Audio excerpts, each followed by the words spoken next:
That at the Cincinnati Zoo is cooperating with police. Both the zoo and the boy's parents have faced days of scrutiny over the incident and the ape's killing. Zookeepers shot the animal after it dragged the boy for several minutes. His family says he had a checkup with his doctor and is doing well. Well, we are learning more about the boy's harrowing experience from 911 calls made that day. Anderson Cooper has that and a look at how gorillas have behaved in similar incidents in the past. This is Cincinnati Zoo. My son fell in with a gorilla. There was a male gorilla standing over him. When a 3-year-old child fell into the gorilla enclosure in the Cincinnati Zoo, no one knew how the male silverback named Harambe would react. At times, he seemed protective. Look at how he held on to the little boy's arm. But at other times, he roughly dragged the child through the water. Officials say he also banged him against a wall. The gorilla was killed. The child rescued before he was seriously injured.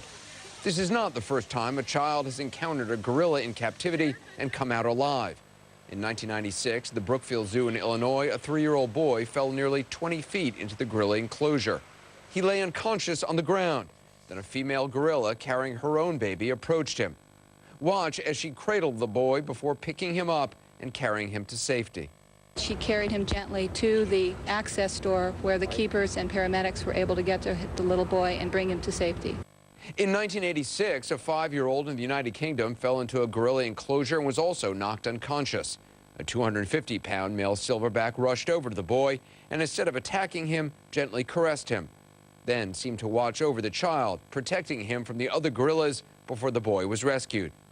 Despite the massive size and strength of these gorillas, they're usually not a threat to humans. They are one of our closest animal relatives.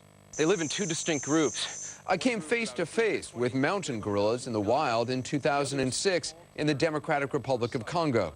There's 9 gorillas in this group, and every gorilla group is headed by an adult male called a silverback. That's the silverback right over there because of the distinctive coloring on his back. A fully grown silverback can weigh about 500 pounds. At one point, the silverback decided to check us out. He's just testing us. He's just testing us. It's okay. He's just trying to pass now. Just let him pass. As long as he doesn't feel like we're doing anything threatening, he'll just walk right by us as he did. Visiting the mountain gorillas is probably one of the most incredible and intimate experiences you can have with an animal in the wild. When you're this close to the gorillas, when you see their eyes, you see how intelligent they are and how really similar they are to human beings. Each one really has a unique personality. Each one is an individual. Whether in the wild or in captivity, gorilla behavior is unpredictable, which is why no one really knows what could have happened in the Cincinnati Zoo with a 450-pound silverback standing alone with a 3-year-old child. And that was Anderson Cooper reporting. I should say, he also spoke to a woman who saw everything unfold at the Cincinnati Zoo. You can see the moat. You can see him dragging through the moat, but what you don't get to see is the part where he comes up. We're on the far left side of this exhibit, and he brings him up on the right, and he has this little boy by the foot, and he's dragging him, and this little boy is being drugged, fiercely drugged. And I'm not saying that the gorilla had bad intentions or had any intent to harm. It doesn't matter. It's a 400-pound gorilla and a 40-pound kid, you know. And do you know, was the boy crying or screaming out at all? I mean, again, you know, what we see is only what was on this video, and I'm just trying to get a sense of what you could see and actually or actually hear. He did go into intermittent spells of crying and then not crying.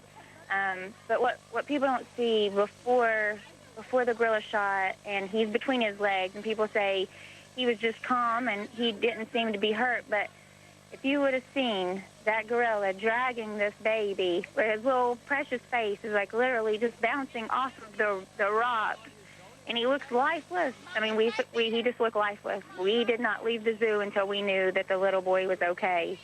But I'll never forget it. It was absolutely horrific, and no mother should ever have to watch that, regardless of if he had intent to hurt or not.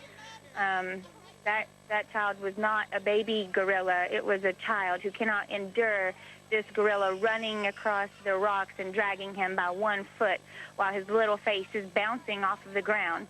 So when you see this child at the end and he's sitting between the legs and they say he's calm, he's concussed. My heart sank when we heard that gunshot because I didn't want him to die.